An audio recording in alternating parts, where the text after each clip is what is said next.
Good morning on the west, afternoon on the east. D. Cari Champion here. David, we've got some big news with the tennis, if you will. We sure do. How about Venus? I'm really happy for her. Like, can I say something? There are so many storylines going on with her, and she has been pushing through and pushing through. I'm excited. Yeah, she's showing what's what with the kids. Yeah, story, Cari, Venus Williams marching into the semis.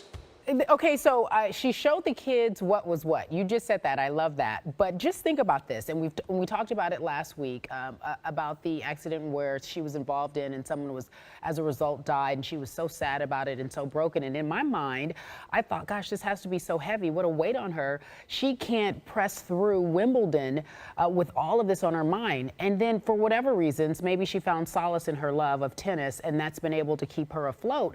But she's doing amazing. And her sister's out of it. It seems like this is an open street for her. What a wonderful story if she could win it all. Really. Yeah, no, listen, she's a 10 seed and she's marching on into the semifinals. So good for Venus Williams. It will bring a lot of eyeballs to the tennis later on this week. That's for sure. That's for sure. A lot of eyeballs are going to be on a news conference today. Uh-oh. Yeah. You read about that? Here we go. Let's talk about it. All right, so Bernardo Osuna is here with us. This is major.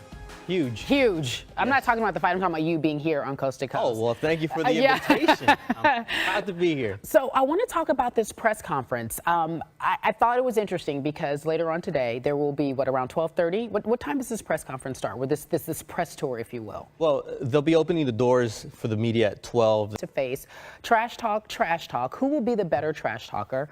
What will happen? You know what? I kind of miss Floyd the trash about Floyd, where he just won't even care, but because everyone, is under the impression, I think, the belief is that he will win this, and he'll play around for a while, but make this an event. The purists say that it's a spectacle, that they don't necessarily respect this fight. These are the boxing purists, but then there are those who say that's just not true because the demand is overwhelming. So they're going on a tour all over the country, in London, in Toronto. Talk to me about the tickets and the demand to see these two face off even before the fight. I think it's a spectacle, and yes, there's a sporting event that's going to happen, but I think this is the type of fight that... Make sure I get this right. So Los Angeles today, Wednesday, Toronto, Brooklyn on Thursday, Friday, London. They're giving the people what they want, literally, in terms of this build up to it. But Floyd, and let's not forget this, I think we should mention it, it's been 23 months. He hasn't fought in 23 months. What type of Floyd will we see? I think we'll see the same. So I feel like I don't care how much practice you get. This guy has years and years, decades of experience on you. That has to be difficult to become an expert in a field that you are not. I've talked to several trainers, Robert. Sounds to me more of a mental fight than a physical one because they both love to play the mind games, but we shall see. Press conference today, 5:30 Eastern, across the street. Are you going to hustle over there and try to get into the trash talk? What are you going to do? I'm going to be covering it for SportsCenter Domestic, SportsCenter International. If I have to get into the trash talk, I'll get into the trash talk. We'll do it. I mean, you gotta soak live up the your moment. job. You got to live the moment. Again, 5:30. We'll have it here on ESPN. Thank you so much for joining us. It's a pleasure. Hopefully not the last time. Not the last. It's actually out of your a lot different, a lot better. Yeah. You know what, David? You got an eye. This one doesn't speak Spanish. David has a good eye. You can spot the stars anywhere. I really, truly, Eduardo, appreciate you telling us about the 305. I will agree with David. Pants a smidge too tight. But you know what? You do your thing. If that's what you like it, I love it. I would have untucked immediately. You don't tuck that jersey. You have to own it. You have to own it. Just like his All-Star Game report. Thank you. Looking forward to the broadcast. Okay, I'll stay tuned. I will, even though I'm outraged, but I'll stay tuned. The Undefeated's Mike Wise joins us now on Coast to Coast. First off, I'm glad that you all at the Undefeated put together this comprehensive list. But let's be honest, anytime anyone creates a list, there's anarchy, glaring omissions and misplacements. Right off the top, in your opinion, what was the most surprising name that was left off the list? Well, I'm going to go right. It was inspiration, reference in society, or relevance in society, and how dominant they were. Kobe Bryant was 50 through 60. That makes me ask, what 10,000 adults were polled? Like, how do you, is it more about social media? Do we have a quick memory? Do we not remember how great he was, even though he's out of the league now? I don't understand. I feel like David Robinson, explain that. One more time. Tim Duncan, David Robinson. Can you explain that for me? Why one was ahead of the other? Yeah, well, Tim Duncan is Well- 50 and he's 46. Explain that to me. Well, okay, this is the one thing I will say about Dave. That the captain is so low on this list. They're trashing the network today, I'm sure. Well, no, but list in general. You cannot win. You cannot make anyone happy. Kobe Yeah. Bryant not top 10 is quite disturbing in anyone's Not even eyes. top 50. Yeah, that's my point. It's just disturbing on so many levels. But I'm not going to be too hard on this list. Folks can read more about 50 through 41 on the Undefeated right now. The rest of the list, tell me how the unveiling will happen over the next few weeks or so. So, Cari, each week we will unveil 10. Okay, fine. Survey Monkey. We're going to put it on them. They're going to call you and say, don't put it on us. Meanwhile, that's our Mike Wise delivering a very controversial list to us from the Undefeated. Again, check it out. It's up right now. Mike Wise, thanks for joining us here on Coast to Coast. David, can you believe Kobe?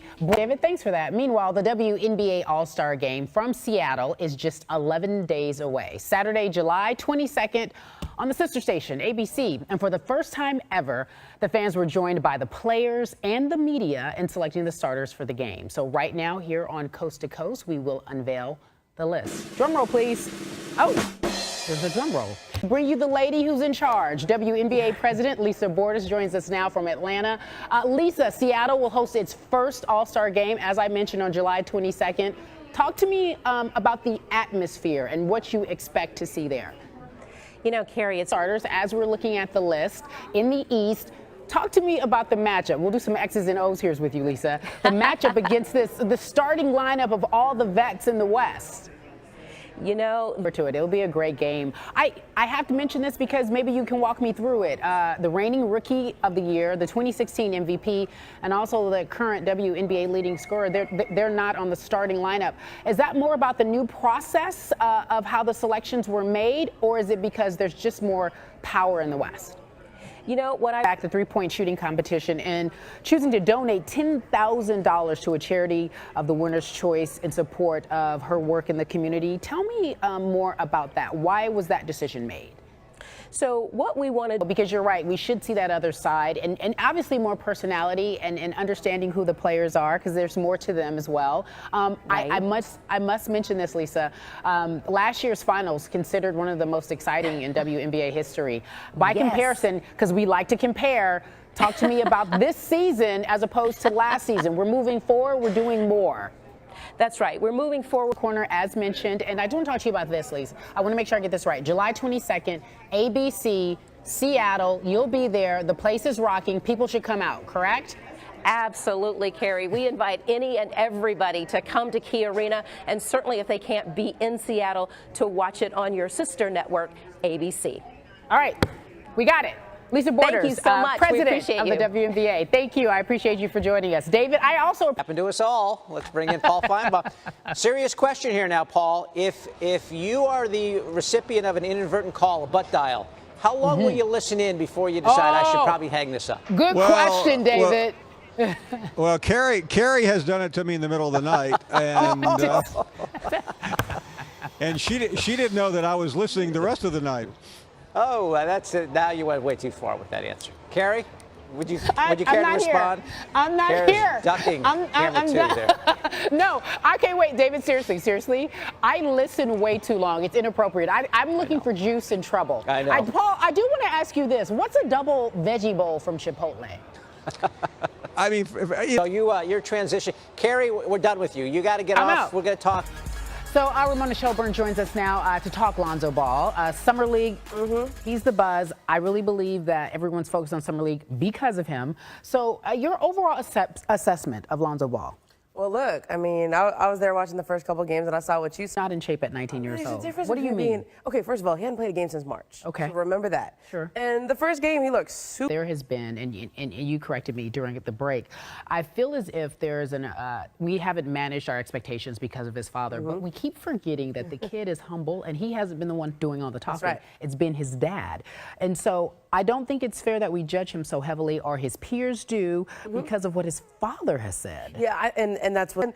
I actually think there was a correction. You saw Brandon Jennings, Baron Davis. Yeah. You know, I actually ran into Austin Rivers out there, and he goes, you know what? I got to talk to Lon. Able to gather is that he really truly enjoys everyone. He's complimentary of everyone's game, but he's going to obviously big up himself over anyone else. But he thinks that everyone does well, including De'Aaron Fox, who he didn't play against. Who I thought it was interesting because here we are. Never changed De'Aaron Fox, and you never changed. There's a groin injury of sorts, and so we see that Lonzo Ball isn't playing, so we immediately go to the Twitter to see what he says, and there's this tweet, and it's a facepalm emoji. At a wrap soon. Talk to me about Paul George and his admission that Kevin Durant really was high on Oklahoma and sold Oklahoma to him and his choice and his decision. I believe that. Don't you believe that? I 100% believe that. But talk to me about we're putting everybody on the couch. What was behind that? Was it Kevin Durant feeling bad that he left? Was it Kevin Durant just being the nice guy that he is? Was it Paul George literally looking? You're the one who interviewed him last night, right? I didn't ask him that. I wish I would have. I wish I, and I still have no idea. I would have asked. Look, I think the thing is, seriously, what else is he going to say? I don't know.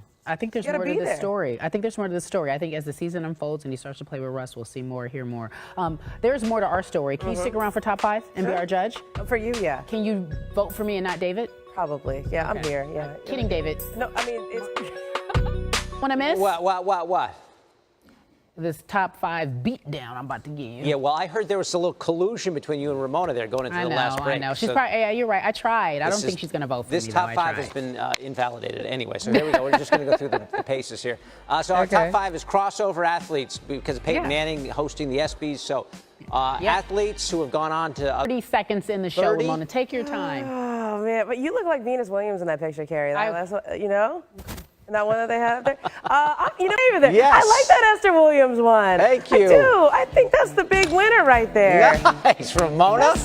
I thought you were going the other way. Surprised some people. You wrong-footed me, as we say in tennis. You sold me. I didn't know about that. I like that.